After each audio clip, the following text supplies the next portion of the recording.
अस्सलाम वालेकुम। बिस्मिल्लाहिर्रहमानिर्रहीम। हिंदू किस नबी की उम्मत हैं? कुरान करीम की सूरत रियाद में अल्लाह ताला फरमाता है कि हमने हर कौम के अंदर नबी और डर सुनाने वाला भेजा है।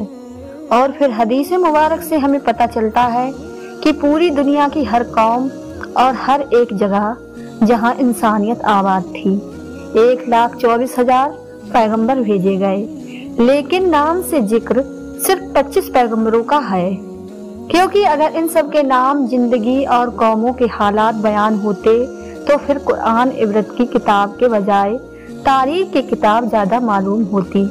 शायद इसलिए इनका जिक्र करना जरूरी नहीं था। मगर आज हिंदू मजहब के मानने वाले लोगों का दावा यह है कि उनका हिंदू मजहब मुसलमानों की तारीख से भी हजारों साल पुराना है और ना ही हिंदुस्तान की सरजमीन पर कोई नबी भेजा गया। और उनके पास भी कुरान मजीद है की तरह कई किताबें मौजूद हैं, जिसमें हिंदू मजहब के लोगों का कहना कि हमारे किसी भी किताब में किसी भी पैगंबर का कोई जिक्र मौजूद नहीं है, जो कि एक बहुत बड़ा झूठ है। और सूरतुल अंबिया आयत नंबर 107 के अंदर अल्लाह फरमाता है कि हमने आपको तमाम जहान के लिए यानी कयामत तक के इंसानों के लिए हिदायत बनाकर भेजा, जिसका मतलब है कि इसमें हिंदुस्तान की सरजमी भी शामिल है। तो फिर हिंदू मजहब अगर हिंदुस्तान की सरजमी पर कोई नबी बाकी ही नहीं भेजा गया तो फिर ये कौम कैसे आबाद हुई? आइए इस सवाल का जवाब तारीख से जानने की कोशिश करते हैं और ऐसे सवाल के जवाब जानते हैं जो तमाम हिंदू पंडित स्कॉलर दुनिया से छुपाते हैं। हिंदू मजहब के मानने वालों का यह दावा है कि यह दुनिया का सबसे पुराना मजहब है, इतना पुराना कि जब इस्लाम या मुसलमान लफ्ज का वजूद तक ही मौजूद नहीं था, जो कि सही भी है, क्योंकि कुफ्र और शिर्क की शुरुआत तो उसी दिन से हो गई थी जब हजरत आदम अलैहिस्सलाम के बेटे काबिल ने हाबिल को कत्ल किया था और उनसे अलग होकर कुफ्र और शिर्क के अंदर मुब्तला हो गया। और तारीख इस बात की भी गवाह है कि हजरत इब्राहिम अलैहिस्सलाम की कौम भी बुत परस्त थी और इस बात से भी सब वाकिफ हैं कि हजरत मूसा अलैहिस्सलाम की कौम ने भी एक वक्त पर सोने के बछड़े की इबादत शुरू कर दी थी। यहाँ तक कि रसूलुल्लाह सल्लल्लाहु अलैहि वसल्लम के ऐलान में नबुवत से पहले काबे के अंदर भी 360 बुत मौजूद थे, जिन्हें मक्का फतेह करने के वक्त सहाबा किराम ने तोड़ तोड़ कर टुकड़े कर दिए, जिससे यह मालूम होता है कि बुत परस्ती तो दुनिया के पहले इंसान हजरत आदम अलैहिस्सलाम की नाफरमान औलाद के बाद से आज तक मौजूद है। मगर इसका ताल्लुक किसी मजहब से नहीं बल्कि गुमराही से है, जो कि शैतान उनसे करवाता रहा। जहाँ तक हिंदुस्तान की सरजमी का ताल्लुक है तो यहाँ पर उन लोगों की हिदायत के लिए यकीनन कई पैगंबर भेजे गए, जिनकी कुछ तालीमात तो आज भी सही हालत में मौजूद हैं, मगर ज्यादातर को बिगाड़ दिया गया है और उसी की वजह से बुत परस्ती और गुमराही शुरू हो गई, क्योंकि उनकी किताबों में आज भी एक खुदा की इबादत का हुक्म दिया गया है। उन्हें भी यह बताया गया है कि खुदा का कोई शरीक नहीं, वो एक है, उसकी कोई औलाद नहीं, मगर फिर भी उसकी कई मूर्तियां बनाकर उसके शरीक खुदा बनाकर उसकी पूजा होती है। और आज तक हिंदू मजहब के अंदर छोटे बड़े मिलाकर 36 करोड़ देवी देवता माने जाते हैं, या यूं कहें कि आज तक 36 करोड़ बुत बनाए जा चुके थे। हिंदू स्कॉलर का यह दावा है कि इस्लाम की शुरुआत आज से 1400 साल पहले सबसे पुराना मजहब है, इसलिए इस्लाम का हिंदुस्तान की सरजमी से कोई ताल्लुक नहीं। मगर यह कम अकल इस बात को नहीं जानते कि दुनिया का पहला पैगंबर ही हिंदुस्तान की सरजमी पर उतारा गया था। जी हाँ, और वो है हजरत आदम अलैहिस्सलाम। आपको दुनिया में उस वक्त हिंदुस्तान की सरजमी श्रीलंका की पहाड़ी पर उतारा गया था, जहां आज भी उनके कदम का निशान मौजूद है। यानी इस सरजमी पर पहला कदम ही एक मुसलमान और पैगंबर ने रखा, जिसका मतलब साफ है कि इस्लाम की शुरुआत अरब से नहीं बल्कि हिंदुस्तान से हुई। और मुसलमान लफ्ज का मतलब यह है अपनी ख्वाहिशों को रब के हवाले करने वाला और उसका हुक्म मानने वाला इंसान। अब हैरत अंगेज करने वाली एक बात ये भी है कि आदम संस्कृत जबान का लफ्ज है, जो कि हिंदुस्तान की सरजमी की जबान है, ना कि अरब की जबान। और संस्कृत में आदम का मतलब है पहला शुरुआती या असली, और आदम अलैहिस्सलाम को कदीम संस्कृत की किताबों के अंदर मन्नू कहकर पुकारा गया है।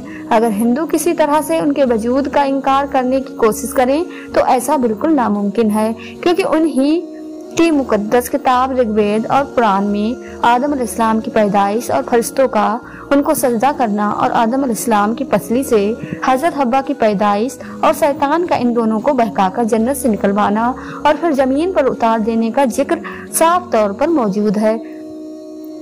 बिल्कुल ऐसे ही जैसे कुरान पाक की सूरह बकरा में और इसी तरह इंजील में भी आपका जिक्र किया गया है। इसका मतलब अगर इन तीनों दुनिया की सबसे बड़ी नायाब किताबों के अंदर एक जैसी चीजें मौजूद हैं तो इनका सोर्स भी एक ही होना चाहिए, यानी एक खुदा। और एक खास बात यह है कि श्रीलंका की सरजमी से हिंदुस्तान की सरजमी को जोड़ने के लिए कुदरती पुल आज भी हजारों सालों से पानी के दरमियान मौजूद है, जिसका बनना कोई इत्तेफाक नहीं है। अब सबसे अहम सवाल यह है कि हिंदुस्तान की सरजमी पर जिस भी पैगंबर को भेजा गया होगा, क्या उसके बारे में हमें तारीख में कुछ सबूत मिलते हैं? मगर सबसे पहले तो बात यह है कि हिंदू नाम का कोई मजहब किसी किताबों में और ना ही कोई और आसमानी किताब में, मसलन तौरात, जबूर और इंजील के अंदर इस हिंदू मजहब या नाम का कोई जिक्र मौजूद नहीं है। बल्कि एक बात जरूर है, कभी किसी जमाने में जो सिंधु नदी के करीब रहने वाले लोग थे वो अपने इलाके के नाम की वजह से नाम को बिगाड़कर हिंदू कहलाए जाने लगे, जबकि असल में इनका यह मजहब संस्कृत जुबान के अंदर हिंदू नाम से ही नहीं, सनातन धर्म से नाम से मौजूद है, जिसका अरबी में मतलब यह है मजहब पर कायम रहने वाला, जिसका बिल्कुल ऐसा ही मतलब कुरान करीम की सूरह रूम में के अंदर भी मौजूद है, जहाँ पर इस्लाम को हमेशा बाकी रहने वाला दीन कहा गया है।